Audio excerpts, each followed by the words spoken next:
Hello, everyone. Charles Watts here. Welcome back to Inside Arsenal. It is Saturday. It's the weekend. It is match day. I hope you're having a good day wherever you're watching or listening to this around the world. Big day, of course. Arsenal versus West Ham in the Premier League. Arsenal with a chance to close the gap to Manchester City, to Liverpool, to 5 points, of course, before Liverpool's trip to Manchester City tomorrow. So, good opportunity to put some pressure on, take advantage, of course, of the slip up. Well, I don't know if you call it a slip up, whatever. Take advantage of Liverpool dropping points at Aston Villa in midweek. So a big game today. We're going to talk about that. We'll look at what Mikel Arteta's been saying ahead of the game, about the latest team news, about Merino potentially starting up front, about Raheem Sterling's confidence. I'll go through my predicted 11, go through what some of you guys have been saying about what you would like to see. We'll discuss the Champions League draw, of course, which took place yesterday. What a rubbish draw that was for Arsenal. So we'll talk about that as well. So let's get started, shall we?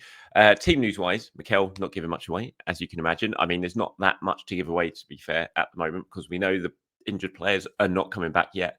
And so there wasn't really too much for him to update about. He said, no real news, to be fair. The ones that are long-term remain unavailable. The rest, there is no news on if Ben White is ready to start. Said he's ready to play. Whether he starts or not, that's a decision we'll make tomorrow, but he's certainly available now to be part of the group. Of course, Ben White was on the bench against Leicester last weekend for the first time in a long time after that knee surgery, but didn't come on. So interesting to see him today. I think he probably will, certainly in the second half. Can't imagine he'll start, but I think we'll see him get 20, 30 minutes or so in the second half. On whether Bukayo Saka and Gabriel Martinelli might be back for the Champions League games against PSV in March. Mikel said, I'm not sure.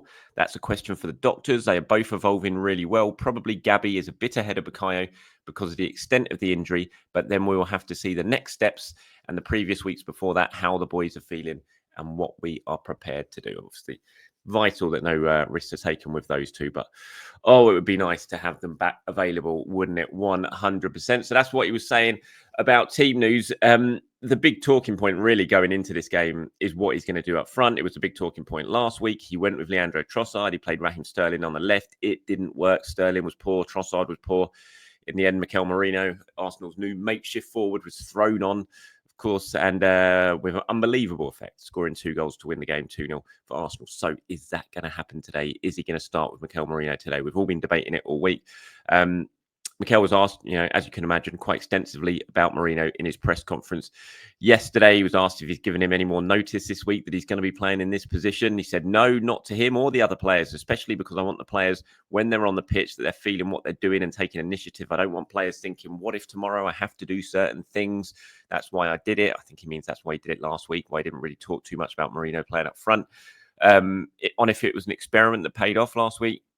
He said, if something that we haven't done or he hasn't done in his career is try to call an experiment, then that's it. In the end, he's trying to fit the qualities that we have within the squad, within the players we want to deliver, and what the game requires and what the opposition requires. I would take it more into that aspect than the other one. But after, it has to work. If not, it's not the right call. Well, it was certainly the right call last week with that goal-scoring cameo off the bench from Merino. But as I've been saying this week, I do wonder what it's going to be like from the start. That was the game state was right last week. Arsenal needed to do something. What was happening wasn't working. He came on against tired defenders, poor defenders, as well as we saw last night as Brentford destroyed Leicester with absolute ease. And he took full advantage of brilliant finishes, and it was great movement as well. But I think it's going to be a little bit of a different story if we're expecting him to do that from the start. Mikel was asked what the difference is between starting him and using him as a sub. And he said, we believed it was right for the context, but then he made it right last week. Starting a game is very different, especially against a team with the ability to play in different ways, with different behaviours, within different structures that they can use as well. And that's what we have prepared for. So, yeah, as I've been saying all week, I don't really see it's a foregone conclusion he starts. I think he will, just because of the impact it made last week, but also Raheem Sterling's performance last week. So I think he probably will start. I'm 80, 90% sure he will start. But I wouldn't be stunned if I got to the game and he was on the bench and Mikel was going with what he went with before. I don't think it's quite as a certainty as some people seem to think, even though I do agree. The thing is with Sterling, obviously, he was so poor last week. It was so difficult to watch. the impact was so minimal. I mean, there wasn't even an impact. It was hurting Arsenal. In the first half, he was getting himself caught offside. It just wasn't working. In the second half, he couldn't beat his man at all. Attacks were breaking down because he tried to beat his man, couldn't, and was losing possession. It was a tough watch. It was a bad day. That's not to say that it's always going to be a bad day. And there have been some bright spots from Raheem Sterling at times. Few of them, but there have been some at times when he's at Arsenal. And it will be interesting to see how Mikel uses him, because Arsenal do need him. You look at some of the comments he said to him. He said yesterday, he was asked about Sterling's confidence. And he said, look, it's on to the next one. Raheem is so experienced. And like many other players that we know, that what you did yesterday, whether it was good or not, could be relevant to the next game or the next action. He's fully focused. He trained really good again this week, and he's ready to go. On if he's struggling with confidence, he said, hopefully not, because we tried to give him as much of it as possible. That's a question for him, but we are all behind him. We want the best for him. He's going to be really important, so we need him at his best. We only need players with that mindset to be here and to impact the team. On if Raheem seems happy in himself, he said, I see a player who's so experienced. He knows it's about the next action.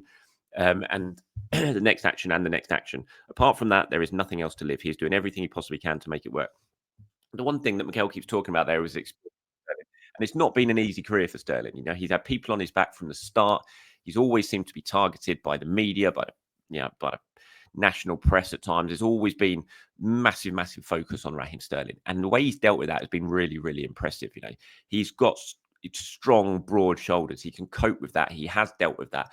A lot of other people would have crumbled under the sort of scrutiny, unfair scrutiny that he's been under since he first broke through as a kid, and some of the media attention that he's got. So hopefully that will help him in this situation where, there is pressure on him. He knows he's underperforming. He knows the spotlight's on him. He knows that the pressure is on him right now to perform, because Arsenal don't have any attackers. And he'll know last week was not good enough. He doesn't need me to tell him. He doesn't need you to tell him. He doesn't need Arteta to tell him. He will know. He's been around the game long enough to know that performance wasn't good enough. And so when Mikel keeps talking about the experience of him, I think that's probably a bit of a message to him as well, of like, look, you can deal with this. You've dealt with worse in the past. You've got to bounce back from it, and you've got to perform, because we do need you, and Arsenal do need him. It'd be fantastic for Arsenal. It'd be fantastic for Sterling even if he gets 20 minutes off the bench today, he can do something that just lifts that pressure a little bit from him. And we see, just some of the Sterling, just a shadow of the Sterling that we've all seen over the years in the Premier League, because we aren't seeing that. We certainly didn't see that last weekend. So this is what I've gone for predicted 11 wise today. I've just made the one change. I wouldn't be surprised if it's different, but I've just made the one change. So I've changed Calafiori for Miles Lewis-Skelly. Obviously, there's a trip to Nottingham Forest to come this weekend, in midweek, on Wednesday night. And I think Mikel might just give Lewis-Skelly the night off ahead of that game the day off ahead of that game against Nottingham Forest. So I've gone Timber, Saliba, Gabriel, and Calafiori. I've then stuck with Partey, Rice, Odegaard. Then I've gone Ranieri, Merino. It's two changes, of course, because I've got Merino from the start. So I've gone Ranieri, Merino, and Leandro Trossard as the forward three. So on that, the ones I'm in and ahhing about, obviously Calafiori and Lewis-Skelly. Marino, it wasn't really in and ahhing. I do think he'll play that position. I wondered if Jorginho might come in for this game. Again, I wouldn't be stunned if he does. I thought Partey looked a bit tired against Leicester. The thing is, he's had a whole week off now, Partey. And he shouldn't have been tired against Leicester anyway, because he'd had a trip to Dubai. But he was a little bit sketchy against Leicester. He admitted that himself afterwards. He admitted he wasn't at his usual standard. So I wonder if maybe Jorginho might play this one just to give Partey a little bit of rest, because Partey will definitely be needed to play in the Nottingham Forest game on Wednesday night. So I wondered, but I think because he's had a week off, there's not been any midweek game. It'll probably be Partey, and the fact it's Saturday, Wednesday, it probably means that the Forest game doesn't need to be taken into account too much when it comes to Thomas Partey. So yeah, that's my predicted 11 for today. Timber, Saliba, Gabriel, Calafiori, Partey, Odegaard, Rice, Ranieri, Merino, and Leandro Trossard.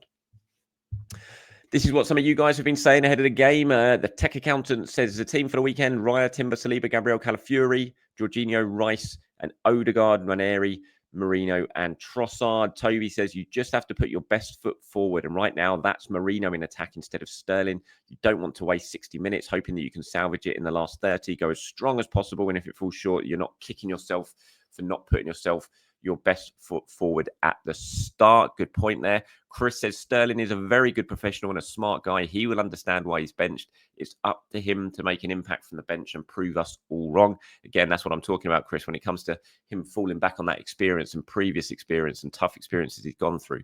He will understand it wasn't good enough at the weekend, and hopefully he can use all those sort of barriers that he's broken down to perform, when we're probably not all expecting it at the moment. Elgon says, don't even think about starting with Mikel Merino. Start with Sterling, and then as legs get tired, bring on Merino. There's a few more here. Aaron says, Raya, Timber, Saliba, Gabriel, MLS, Odegaard, Partey, Rice, Nwaneri, Merino and Trossard. Our left wing will face a very defensively strong Wan-Bissaka. With Sterling's struggles, it could be counterproductive to start with him. We could play we could play Sterling as a false nine and bring on Merino from the bench, but West Ham are a big physical team, so we need a focal point up front.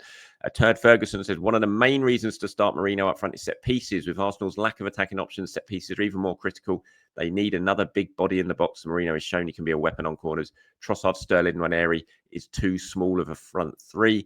And then John says, hey, Charles, for the West Ham game, I'm looking at Raya, Timber, Saliba, Gabriel, MLS, Odegaard, Partey, Rice, Nwaneri, Merino and Trossard. MLS can keep Bowen or Kudus, whoever plays down the left, in his pocket, whereas Calafiori might disappear upfield because he's more attacking. Calafiori has been caught out by attacks on that side.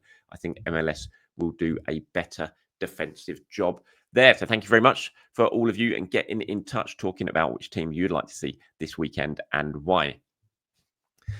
Just before we go on to some reaction on the Champions League draw yesterday, bad news for Reece Nelson. Looks like he is out for the season. Marco Silva talking about that yesterday in his press conferences. We saw the picture Reece posted up last week of him having another operation, this hamstring injury that he suffered.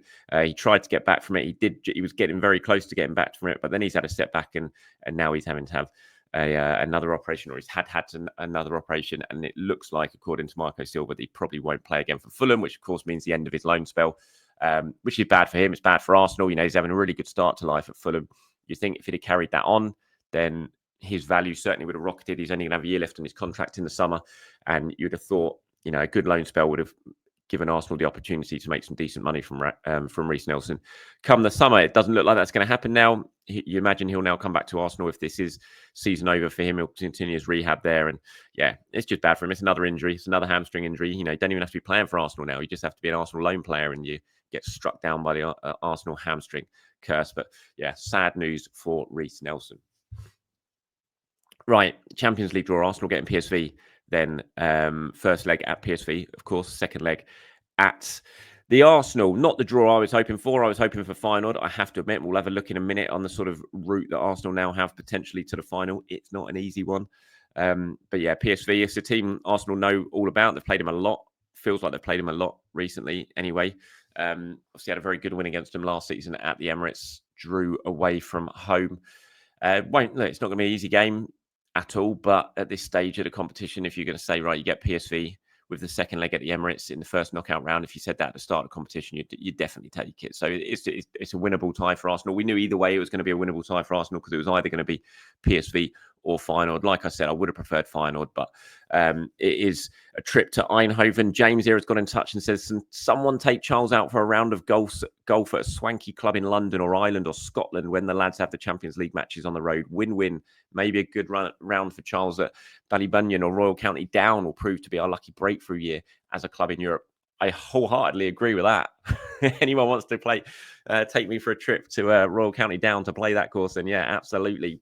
Bring it on. You'll be happy to know. Anyway, everyone, I think I've decided that I'm not going to go to Eindhoven. The next round, obviously, I'm kind of getting ahead of myself, and I'm not presuming that Arsenal are definitely going to win, but I'm already looking at the round ahead of that, which is obviously a trip to Madrid, either way, either Atletico or Real. And I think because this game's on a Tuesday as well, and school run duties mean that I wouldn't be able to fly out on the Monday for the press conference, that I'd have to go out on the day of the game. It'll just be a bit of a rush. So I think I'm going to not go to Eindhoven, which means hopefully we have a good result, because when I'm not there, obviously we play well away from home. When I'm there, we're dreadful, which doesn't bode well for the potential quarterfinal, of course, but I can't miss that. So yeah, we are on the side of the draw that I didn't want us to be on. Obviously, you can look at it there. It was a terrible draw for Arsenal. It was a terrible draw. you know, the right side of the draw just looks so much nicer. There is absolutely no doubt about it. You look at it now, Arsenal, they beat PSV. It's going to be either Real Madrid or Atletico Madrid in the quarterfinals. The second leg's going to be away from home. If they somehow manage to get through that, then it's probably going to be, you would think, Liverpool or Paris Saint-Germain. In the semi-finals, again, the second leg away from home. It just couldn't have been worse from an Arsenal point of view, this draw. If you get Feyenoord, look, and I'm not saying that Bayern Munich or Leverkusen are not very good teams. Of course they are, and they'd have been really difficult, but you would have absolutely gone with that over a potential Real Madrid away leg, second leg at the Bernabeu. It's just a really, really tough draw. There's no doubt about it.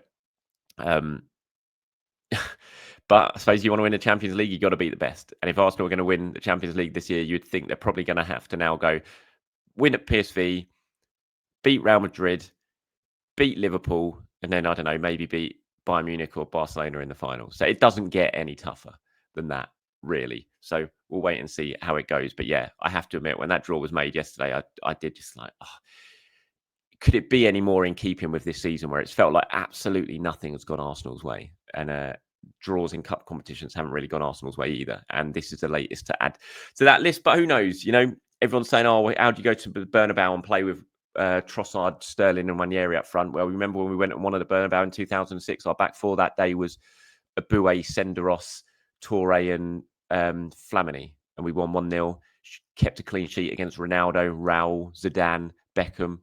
And one at the other end, thanks to Thierry Henry. So it can be done. It's been proven it can be done.